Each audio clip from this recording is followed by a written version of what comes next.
ओम श्री गौर्या सकलार्थदं निजपदां भोजेन मुक्तिप्रदं प्रौढं विघ्नवनं हरन्तमनघं श्रीदुण्डितुण्डासिना वन्दे चर्मकपालिकोपकरणैर्वैराग्यसौख्यात् नास्तीति प्रदिशन्तमन्तविधुरम् श्रीकाशिकेशं शिवं शङ्करं शङ्कराचार्यं केशवं बादरायणं सूत्रभाष्यकृतौ वन्दे भगवन्तौ पुनः पुनः।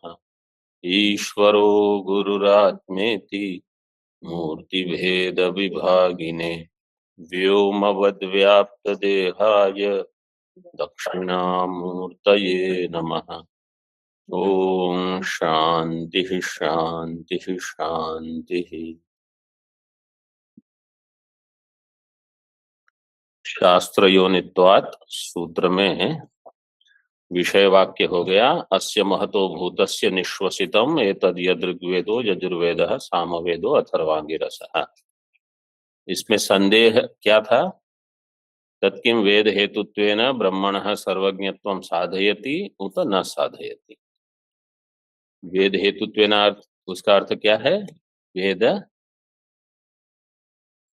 कर्तृत्व, वेद कर्तृत्व हेतुत्वेन, वेद के कर्ता के रूप में वेद कर्तृत्व हेतुत्वेन ब्रह्मणः सर्वज्ञत्वं साधयति न साधयति, ये संदेह। आगे तत्र व्याकरणादिवत् वेदस्य पौरुषेयत्वे मूल प्रमाण सापेक्षत्वेन अप्रामाण्यापातात् न साधयति इति पूर्वपक्षे जगद्धेतोश्चेतनत्वा सिद्धि फलम। वेद जो है, जैसे व्याकरण में वेद भी पौरुषेय है, पूर्व पक्ष कहेगा वेदस्य पौरुषेयत्वेन पौरुषेयत्वे मूल प्रमाण सापेक्षत्वेन अप्रामाण्यापातात्।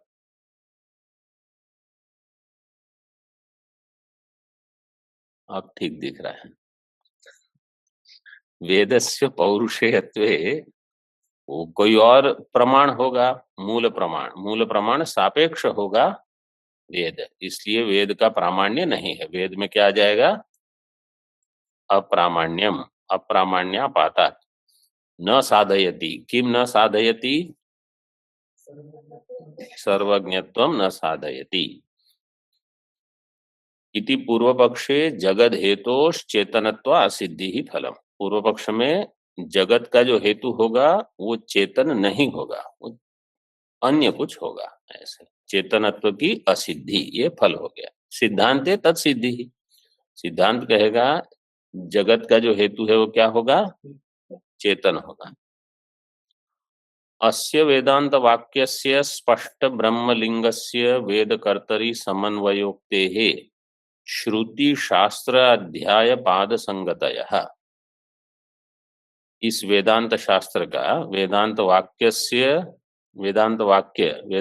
यहाँ क्या लेना? अस्य महतो यत्तद् ऋग्वेद यदेतद् ऋग्वेद यजुर्वेद सामवेद इत्यादि। एतद् यद् ऋग्वेद यजुर्वेद साम, ये वेदांत वाक्य, इसमें स्पष्ट ब्रह्मलिंग है कि नहीं है? कौन सा लिंग है, कहाँ है? नहीं नहीं, अस्य शब्द से, अस्य शब्द, अस्य का अर्थ है ब्रह्म, सीधे वो ब्रह्म को इंगित करता है। तो स्पष्ट ब्रह्मलिंग है ऐसे वाक्य का वेद कर्तरी ये क्या है? वेद कर्तरी शब्द क्या बता रहा है? वेद के जो कर्ता, वेद का कर्ता का अर्थ यहाँ क्या है? ब्रह्म। ब्रह्म ठीक है। वेद कर्तरी का अर्थ है ये सूत्र, तृतीय सूत्र के साथ संगति हमको बतानी है। शास्त्र योनि, वेद कर्तरी का अर्थ है शास्त्र योनौ, शास्त्र योनित्वात् ये सूत्र है। शास्त्र योनि किसको बता रहा है? ब्रह्म को।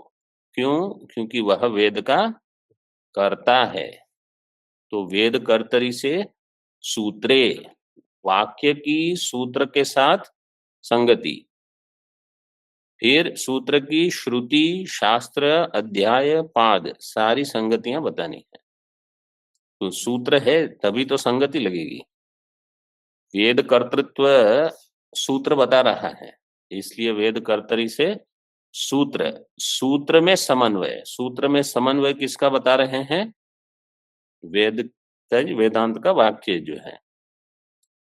तो ये बृहदारण्यक का जी जो श्रुति वाक्य है उसकी सूत्र के साथ समन्वय उक्ते है श्रुति शास्त्र अध्याय पाद संगतयः, ये सारी संगतियां हैं। अब देखिए श्रुति से क्या लेंगे? ये वेदांत का वाक्य जो बृहदारण्यक का उद्धृत किया है, तो उसकी सूत्र के साथ संगति तो है, वो तो सीधे ही है, ठीक है। शास्त्र के साथ संगति, शास्त्र से क्या लोगे? हाँ, मतलब वेदांत शास्त्र पूरा अथवा ब्रह्म सूत्र शास्त्र। तो ब्रह्म सूत्र ब्रह्म विषयक विचार कर रहा है अथवा वेदांत ब्रह्म विषयक विचार करता है, तो उसके साथ इस सूत्र की संगति है, क्योंकि यह उसी ब्रह्म को सर्वज्ञ बता रहा है अथवा वेद का कर्ता बता रहा है, इसलिए शास्त्र के साथ इस सूत्र की संगति, सूत्र जो वर्तमान सूत्र है उसकी सभी के साथ संगति बतानी होगी। तो वर्तमान सूत्र की श्रुति के साथ संगति हो गई, वर्तमान सूत्र की शास्त्र के साथ संगति। अब वर्तमान सूत्र की अध्याय से, अध्याय का नाम क्या है? समन्वय अध्याय। तो समन्वय अध्याय के साथ इस सूत्र की संगति आपको लगानी।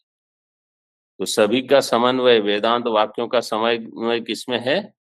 ब्रह्म में, अथवा एक ब्रह्म, जीव ब्रह्म ऐक्य में, मतलब अद्वैत में है। वो अद्वैत क्या है? ब्रह्म। तो उसी का प्रतिपादन यह मंत्र भी कर रहा है, मतलब यह सूत्र भी कर रहा है, इसलिए अध्याय की संगति लग गई। और पाद की संगति, यह पाद क्या किसके लिए है? स्पष्ट ब्रह्मलिंग के वाक्य बता रहे हैं। अच्छा है, याद रहता है कुछ कुछ। तो सीधे ही वाक्य में ही दे दिया, अस्य वेदांत वाक्यस्य स्पष्ट ब्रह्मलिंगस्य। तो यहाँ तो स्पष्ट ब्रह्मलिंग ही है, इसलिए पाद की संगति भी हो गई। इसको पूर्णांदि टीका के 2-3 वाक्यों में पढ़ता हूं। प्रकृत वेदांत वाक्यस्य यह समन्वयः तत्प्रतिपादकत्वात् इत्यर्थः। जो प्रकृत वेदांत वाक्य है, अस्य महतो भूतस्य निश्वसितम, इसका समन्वय प्रतिपादक करने के कारण यह तृतीय सूत्र इसकी संगति है। वेदांत वाक्यस्य इति अनेन विषय वाक्य स्वरूपस्य अस्य महतो भूतस्य इत्यादि श्रुतेः तृतीय सूत्रस्य च वेद कर्तृत्व रूप एकार्थ बोधकत्व रूपा संगति ही प्रदर्शिता। इनका एकार्थ प्रतिपादकत्व है। वेदांत वाक्य जो है वो विषय वाक्य स्वरूपस्य अस्य महतो भूतस्य, ये है श्रुति वाक्य। और तृतीय सूत्र वेद का कर्तृत्व बता रहा है, इनकी संगति लग गई, क्योंकि सूत्र कहता है जो वेद का कर्ता है वो ब्रह्म है। श्रुति वाक्य क्या कहता है?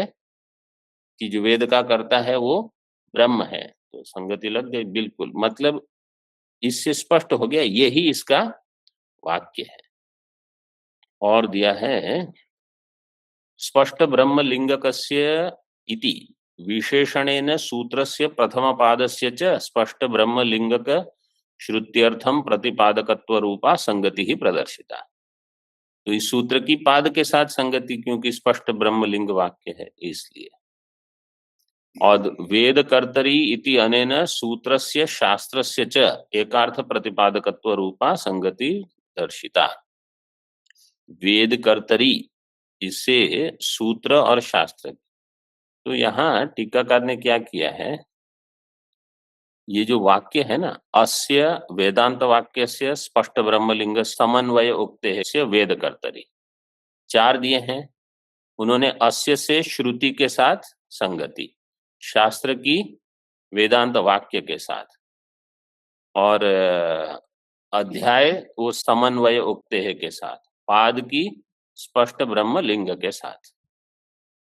और किसकी संगति, मतलब जो वेद कर्तरी है उसकी, तो वो पांचवा है उसमें। हो गए ना सब, एक एक लगा देने हैं, ऐसा उन्होंने किया है अर्थ। वास्तव में वो बहुत ही सुंदर है। वो चिन्ह कर सकते हो आप, अगर अस्य से उन्होंने श्रुति ली, क्योंकि श्रुति वाक्य बता रहा है वो। इसको कैसे करोगे, या तो एक एक, दो दो, तीन तीन ऐसे कर सकते हो, अथवा जो कंप्यूटर वगैरह है तो हाईलाइट करो, अस्य से एक रंग में, वेदांत वाक्य और शास्त्र दूसरे रंग में, ऐसे। इतने सारे रंग देते हैं वो। पुस्तक भी थोड़ा रंग बिरंगी दिखे तो जैसे बच्चों को पढ़ने में आनंद आता है। वो केवल एक ही रंग में हो तो क्या,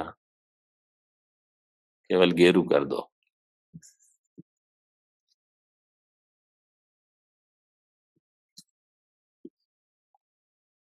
आगे, एवं आपादं श्रुत्यादि संगतय ऊह्याः। एवं इस प्रकार से, आपादम, आपादम का अर्थ क्या है, आने वाले सूत्र। समाप्ति पर्यंत, मतलब ये पूरा पाद जब तक चलेगा, श्रुत्यादि संगति आपको इसका ऊहन करना है। ऊह्या धातु क्या है इसमें, वह वितर्के, क्या अर्थ है, वितर्क, मतलब यहाँ इसको सोच समझ के आपको वहां तर्क लगाना है, क्योंकि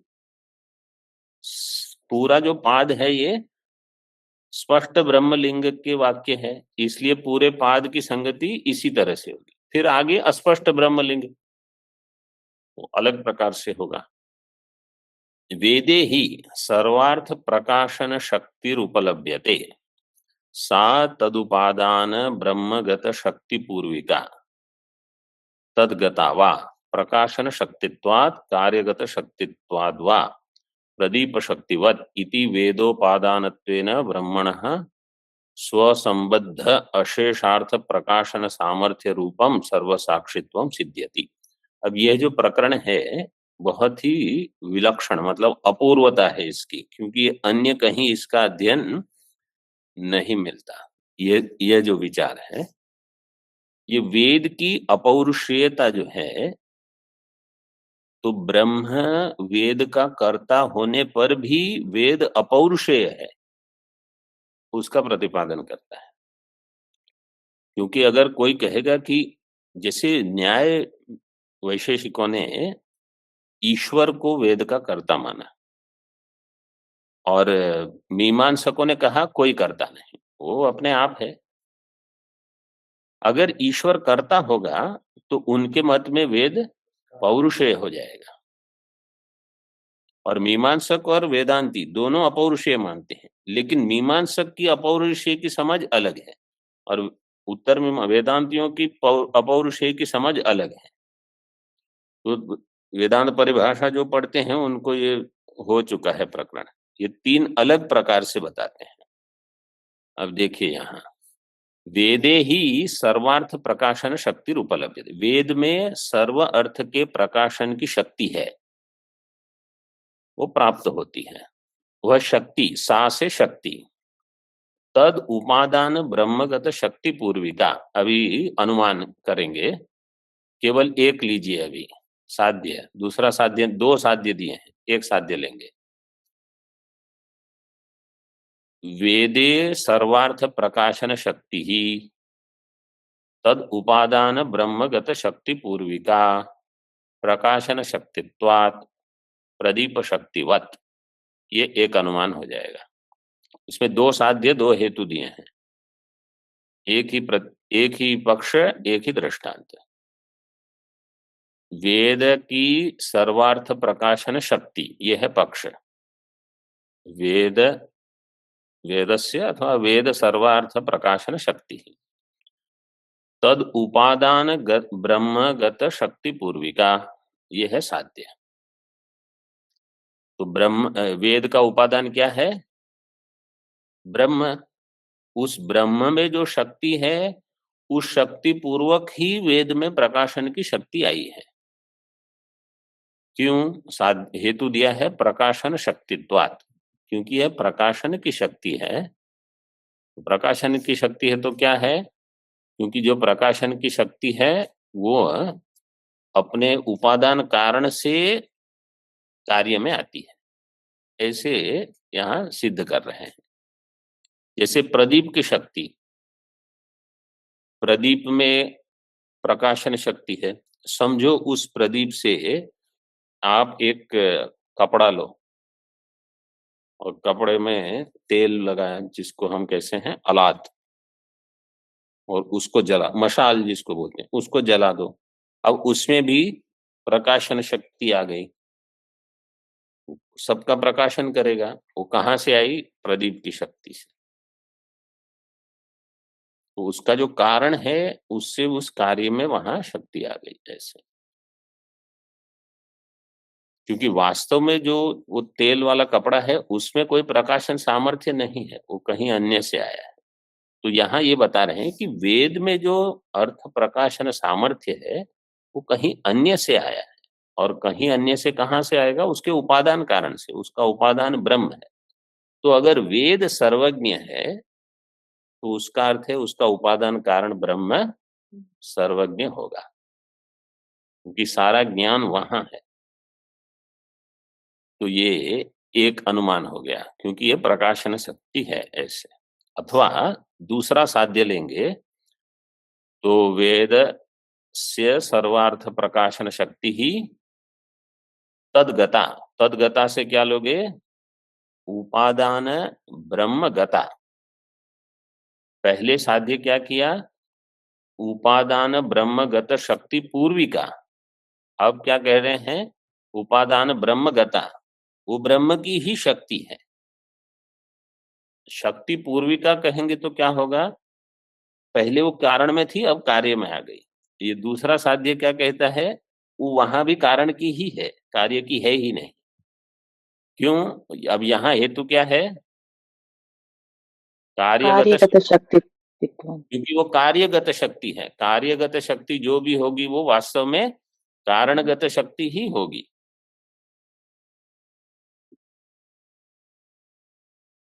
जैसे सुवर्ण में जो सामर्थ्य है चमकने का, वो आभूषण बनाओ, तो ऐसा नहीं कि आभूषण में अब शक्ति आ गई है, वो वास्तव में सुवर्ण की ही है, कारण की ही है ऐसे। तो दोनों प्रकार से कर दिए।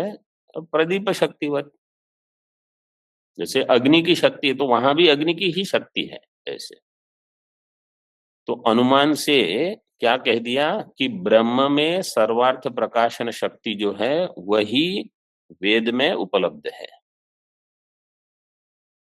वेद स्वतंत्र ज्ञान स्वरूप नहीं है, ब्रह्म ज्ञान स्वरूप है, इसलिए वेद ज्ञान स्वरूप है। इति वेदोपादानत्वेन ब्रह्मणः स्वसंबद्ध अशेषार्थ प्रकाशन सामर्थ्य रूपम सर्व साक्षित्वम सिद्ध्यति। इस प्रकार से अनुमान से क्या सिद्ध होगा? वेद का जो उपादान है ब्रह्म, वेद उपादानत्वेन ब्रह्मणः स्वसंबद्ध अशेषार्थ प्रकाशन सामर्थ्य रूपम सर्व साक्षित्वम। ब्रह्म का सर्वसाक्षित्व, ब्रह्मणः सर्वसाक्षित्वम, ब्रह्म सर्वसाक्षी, ब्रह्म सभी का साक्षी है। मतलब ब्रह्म ही साक्षी है। क्षेत्रज्ञम चापि माम विद्धि सर्व क्षेत्रेषु, ये हो गया। माम का अर्थ है ब्रह्म और क्षेत्रज्ञ का अर्थ है साक्षी, सर्व साक्षी। लेकिन यहाँ सर्व का अर्थ है सभी क्षेत्र का साक्षी, एक क्षेत्रज्ञ, वही ब्रह्म है। स्वसंबद्ध अशेषार्थ प्रकाशन सामर्थ्य रूपम। और ब्रह्म से जो जो संबद्ध है उन सभी का अशेष अर्थ, मतलब सभी अर्थों का बिना किसी को छोड़ के, अशेषाणाम अर्थानाम प्रकाशन सामर्थ्य रूपम सर्व साक्षित्वम। तो ब्रह्म से संबद्ध क्या नहीं है? सभी ब्रह्म से संबद्ध है, तो इसलिए सभी का साक्षी है ब्रह्म। ऐसे प्रमाता से संबद्ध सभी चीज हो ये आवश्यक नहीं है।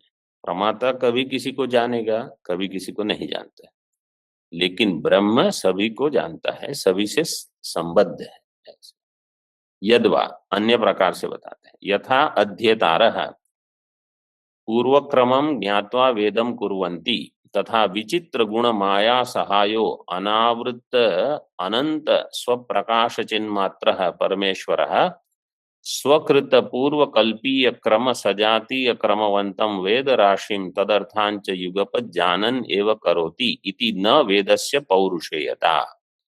वेद में पौरुषेयता नहीं है, जैसे न्याय वैशेषिक मानते हैं, ऐसा नहीं है।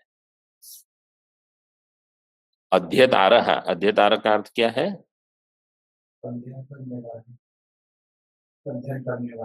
अध्ययन करने वाला कि अध्ययन कराने वाला? अध्यापन, अध्यापन कराते हैं वो। अध्येतारः पूर्वक्रमम ज्ञात्वा, तो कैसे होता है, यहाँ क्या बताना चाहते हैं पहले समझ लीजिए, फिर हम पंक्ति देखेंगे।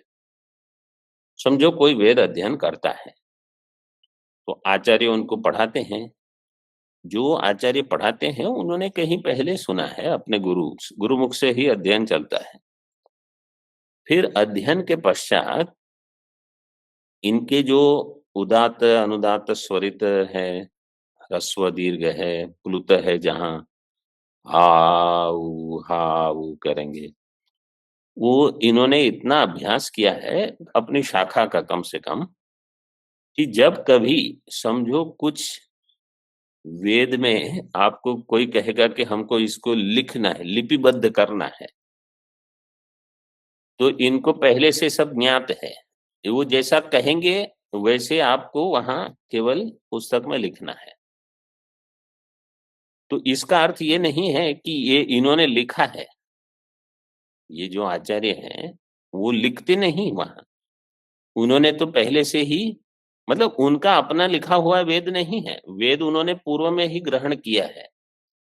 वो स्मृति जो है उनका विज्ञान है, सामर्थ्य वो इतना है कि कहीं अगर प्रश्न हो, संदेह हो, यहाँ ये ह्रस्व है कि नहीं है, जैसे शन्नो मित्र शं वरुणः शन्नो भवत्वर्यमा शन्न इंद्रो बृहस्पतिः शन्नो विष्णुरुक्रमः नमो ब्रह्मणे नमस्ते वायो।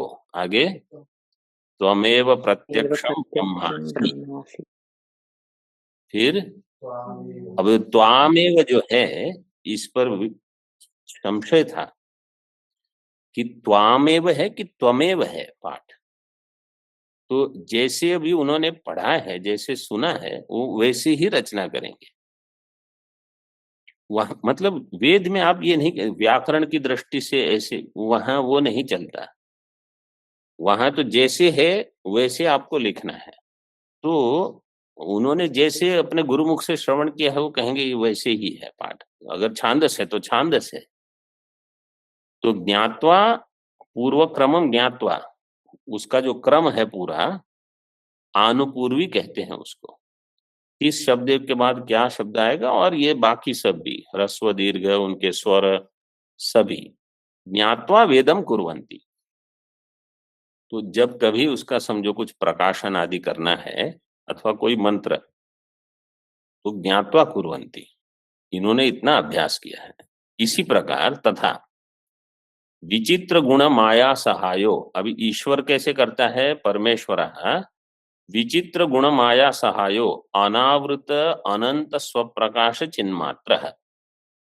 ईश्वर की सहाय में आ जाती है माया, जो कि विचित्र गुण वाली है। 3 गुण है इसलिए विचित्र। विचित्र गुण माया सहायो परमेश्वर है। और अनावृत अनंत स्वप्रकाश चिन्मात्र है। अनावृतो अनंत स्वप्रकाशो यस्य सह अनावृत अनंत स्वप्रकाशः अनावृत अनंत स्वप्रकाशश्चासौ चिन्मात्रश्च इति अनावृत अनंत स्वप्रकाश चिन्मात्र है परमेश्वर है, जिसको कोई आवरण नहीं है उनके स्वप्रकाशन में, बिल्कुल आवरण रहित और चैतन्य स्वरूप परमेश्वर है। स्वकृत पूर्व कल्पीय क्रम सजातीय क्रमवंतम वेद राशिम करोति। वह परमेश्वर वेद राशि बनाता है। कैसे? पूर्व कल्प में जो वेद राशि का क्रम था, पूर्व कल्पीय क्रम सजातीय क्रम, उसके सजातीय क्रम बनाता है परमात्मा। तो कोई कहेगा तो ठीक है, तो पूर्व कल्प में किसने बनाया था? तो क्या कहा? स्वकृत, स्वकृत नहीं, स्वकृत। स्वकृत पूर्व कल्प में जैसे ईश्वर ने वेद की राशि बनाई थी, उसी का अब स्मरण करके सजातीय क्रम बनाते हैं। इसमें पूर्व कल्प में ब्रह्मा विज्ञान होती, इस कल्प में ब्रह्मा विज्ञान नहीं है, ऐसे कैसे बात है? ब्रह्मा का विषय नहीं। जैसे वहां पे चलता है कि हर कल्प में ब्रह्मा ज्ञानी नहीं होते। हाँ। अब आता है तो पूर्व कल्प में जैसे था, तो इसी कल्प में भी ऐसे ही होना चाहिए। नहीं, पूर्व कल्प में ईश्वर ने जो किया था वो ऐसे रहेगा, लेकिन अब समझो भगवान ने ब्रह्मा को ज्ञान दिया, लेकिन किसी ब्रह्मा को ज्ञान नहीं हुआ, तो पूर्व कल्प में जो ब्रह्मा बनेगा वही इसी कल्प में ही ऐसे होना चाहिए, ज्ञानी होना चाहिए। आवश्यक नहीं है ना। पूर्व कल्प में मतलब कुछ चीजें समान होगी। जैसे पूर्व कल्प में पंच महाभूत थे, तो इस कल्प में वो रहेंगे। पूर्व कल्प में हमारे सूक्ष्म शरीर में सप्तांग थे, तो अभी भी ऐसे रहेगा। लेकिन ब्रह्मा को ज्ञान हुआ या अग्नि को ज्ञान हुआ या वरुण को, वो अलग रहेगा। एक कल्प में समझो अग्नि और वायु गए यक्ष के पास, उनको भान नहीं हुआ, फिर इंद्र, उनको भान हुआ। एक कल्प में नहीं होगा, ये बदल सकता है। तो किसी एक कल्प में इस प्रकार से हुआ, किसी अन्य कल्प में इंद्र, जैसे कोई कहेगा कि यक्ष के पास इंद्र गए, उनको ज्ञान उस समय नहीं हुआ, फिर हैमवती उमा आई, उन्होंने ज्ञान दे दिया। फिर इंद्र विरोचन के साथ क्यों गए वहां ब्रह्मा जी के पास? ये एक कल्प में केनोपनिषद में जो हुआ वो घटना घटी, और एक कल्प में जो छांदोग्य के 8वें अध्याय में हुआ वो हुआ। नहीं तो आप कहोगे इंद्र को 2 बार ब्रह्म ज्ञान की, तो हर कल्प में कुछ अलग अलग होता है। तो पूर्व कल्पीय क्रम सजातीय क्रमवंतम वेद राशिम तद अर्थांच, वेद की राशि और उनके अर्थ। अब सामान्य जो पुरुष होगा उसकी बुद्धि में कैसे होगा? पहले शब्द राशि आएगी, फिर उनका अर्थ ज्ञान होगा। पहले वो घट सुनेंगे, फिर बोलेंगे अच्छा इसको घट गए, अथवा पहले अर्थ देख लिया लेकिन शब्द उसका नहीं है, फिर शब्द ज्ञान होगा। वेद में तो ऐसा नहीं होता। वेद में तो पहले शब्द सुनेंगे, फिर उसका अर्थ कैसे यज्ञ करना, ये वो सब। लेकिन ईश्वर के विषय में वेद राशिम तद अर्थांच युगपत जाना, सब एक साथ, क्रम से नहीं। जानन एवं करोति इति न वेदस्य पौरुषेयता, इसलिए वेद में पौरुषेयत्व नहीं है। यत्र ही अर्थ ज्ञान पूर्वकम वाक्य ज्ञानम वाक्य सृष्टौ कारणम तत्र पौरुषेयता। ये वाक्य सुंदर है। पौरुषेयता कहाँ होगी? जहां अर्थ ज्ञान पूर्वक वाक्य ज्ञान हो, और वह फिर वाक्य की सृष्टि में, मतलब वाक्य की रचना में कारण होगा, तो वो पौरुषेय होगा। पहले अर्थ ज्ञान हो गया, मतलब पदार्थ ज्ञान, अर्थ ज्ञान से पदार्थ ज्ञान, पदार्थ ज्ञान के बाद वाक्य ज्ञान, फिर वाक्य की सृष्टि में वो कारण हुआ कि अच्छा हम ऐसे वाक्य लिखेंगे। देवदत्तः ग्रामम देवदत्तो ग्रामम गच्छति। तो पदार्थ का ज्ञान है, फिर वाक्य की रचना की आपने, ये पौरुषेय विद्या है। अत्र च योगपद्यात् नसा, अत्र कुत्र अपौरुषेय वेदस्य वाक्य सृष्टौ। अत्र से क्या लोगे? ईश्वर वेद कर्तृत्वे, क्योंकि ईश्वर तो लेना पड़ेगा और वेद भी लेना पड़ेगा। ईश्वरस्य वेद कर्तृत्वे मतलब ईश्वर वेद कर्तृत्वे यौगपद्यात्, वहां यौगपद्य है, इसके बीच में वेद उसके शब्द और उसके अर्थ, उनका ज्ञान सब एक साथ है। इसलिए न सा का पौरुषेयता। पौरुषेयता, इसलिए पौरुषेयता ईश्वर के वेद कर्तृत्व में नहीं है।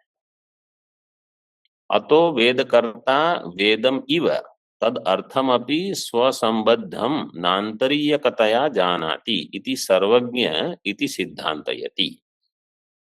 इसलिए जो वेद करता है वेदम इव तद अर्थमपि स्वसंबद्धम जानाति, वेद करता ईश्वर वेद के ही जैसे उसके अर्थ को भी अपने आप से संबद्ध होने से स्वसंबद्धम अर्थम जानाति, परमात्मा सबको जानता है, वो वेद का करता है, वेद के जो शब्द राशि है उनका सबका अर्थ सब एक साथ जानते हैं, इसलिए वो अपौरुषेय भी है और अर्थ भी जानते हैं।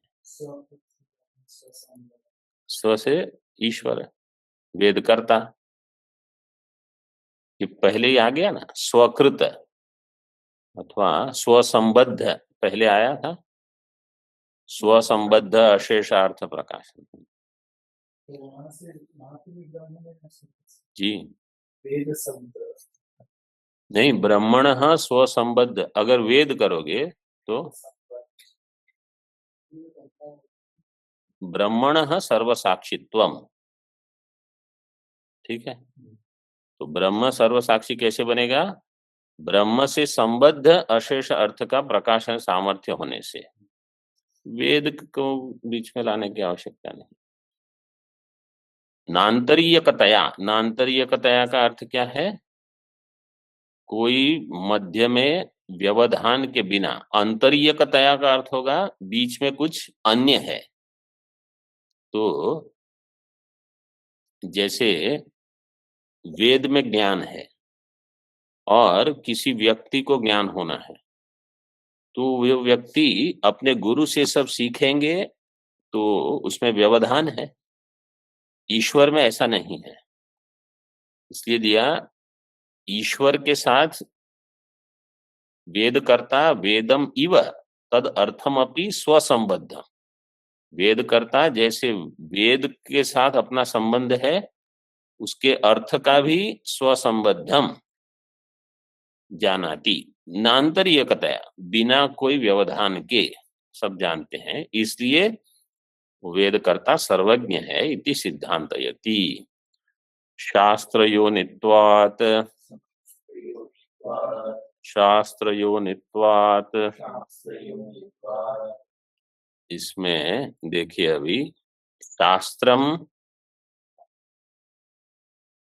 शास्त्र, इसका समास कैसे करेंगे? शास्त्रस्य योनित्वात्, शास्त्र योनित्वात्, योनि का अर्थ है कारणम, कारणम से उपादान कारण लेंगे, निमित्त कारण भी ले सकते हो क्योंकि सर्वज्ञत्व निमित्त कारण में रहेगा।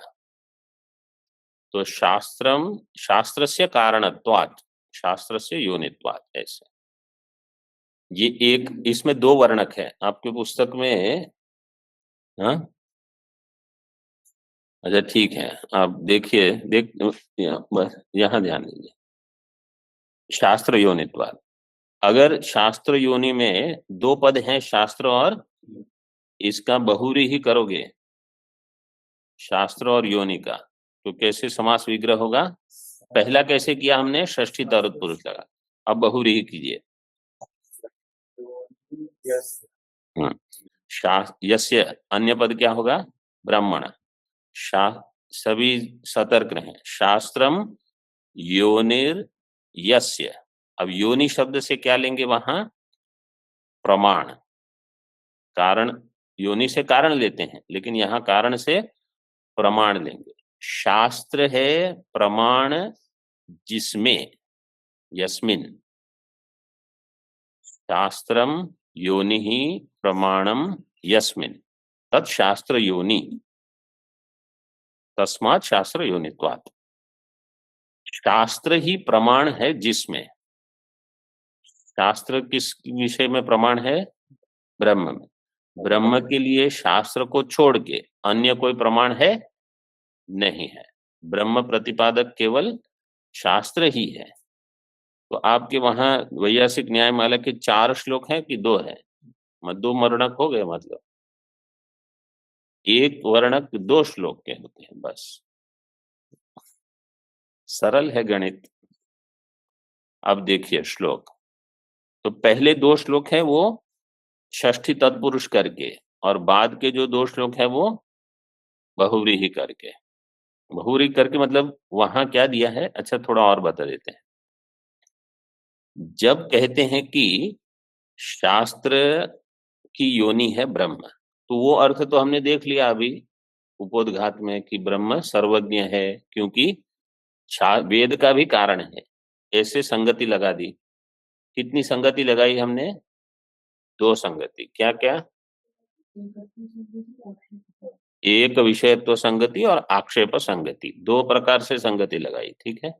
एक विषयत्व पूर्व सूत्र के साथ, और आक्षेप क्या है? अगर वेद अनित्य है तो ब्रह्म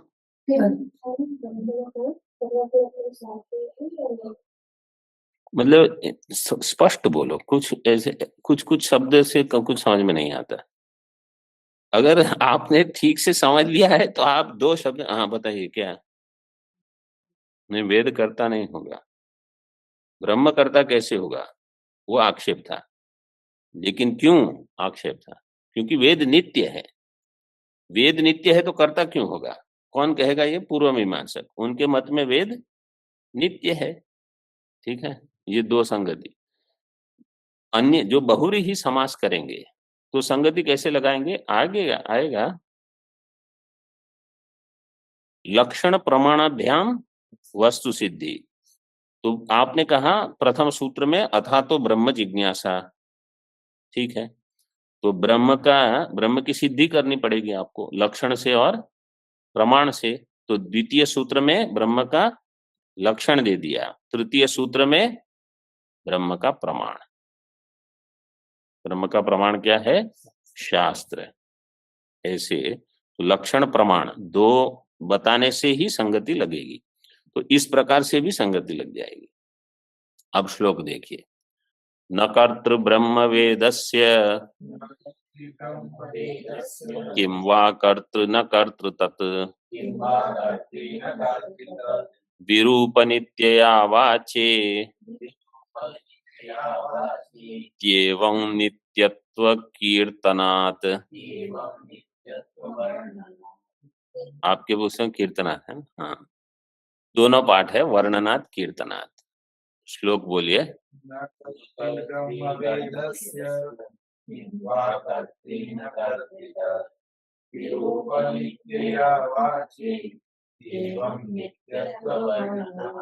वर्णनाद अथवा कीर्तनाद, आप दोनों पाठ, ये पाठ वेद रहेंगे तो लिख लीजिए वहां पास में ही। ये पूर्व पक्ष कह रहा है, न कर्तृ ब्रह्म वेदस्य, ब्रह्म वेदस्य न कर्तृ। कर्तृ होना चाहिए कि कर्ता होना चाहिए?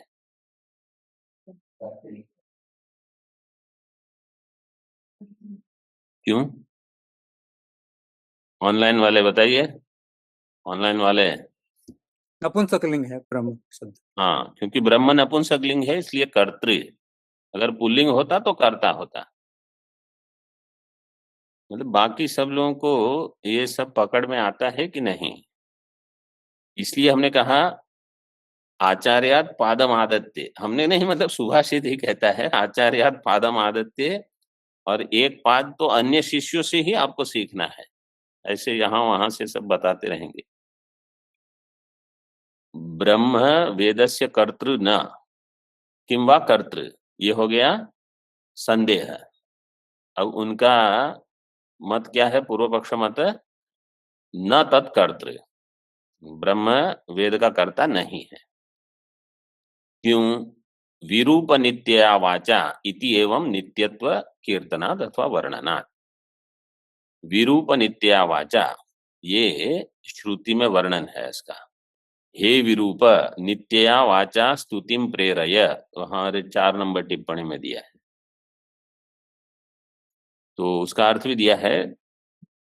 विरूप देवता को संबंध करके कहा कि आप नित्या वाचा स्तुतिम प्रेरय, ये वेद की जो वाणी है वो नित्य है, उसकी स्तुति कीजिए, अथवा वेद की वाणी से स्तुति कीजिए। ऐसे तृतीया में हो। कर्तृनिश्वास निश्वसिताद्युक्तेर नित्यत्वं पूर्वसाम्यतः सर्वावभासि वेदस्य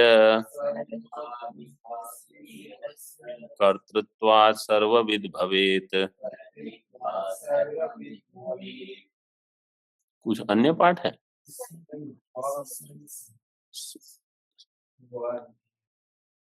मतलब 8 तो चाहिए ही आपको। सर्वभाषी देवस्य, हाँ, तो 8 नहीं होंगे ना। सर्वावभासि वेदस्य, तब 8 होंगे।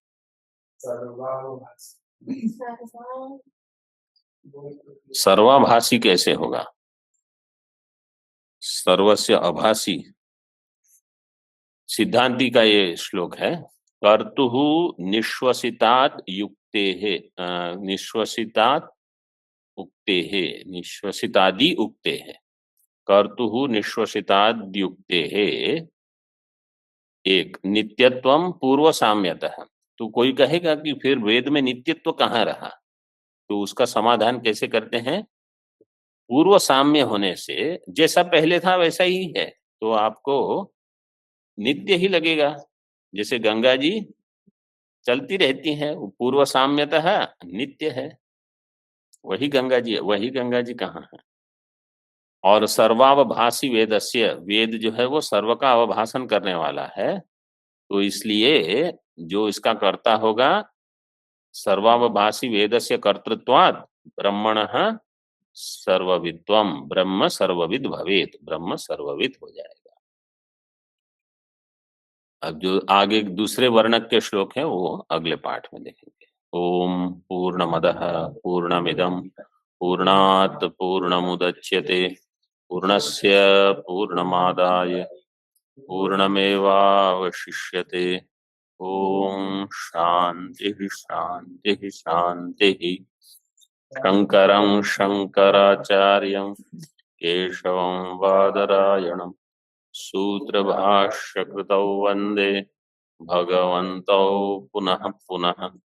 ईश्वरो गुरुरात्मेति मूर्तिभेदविभागिने व्योमवद्व्याप्तदेहाय दक्षिणामूर्तये नमः। ओम शांति शांति शांति।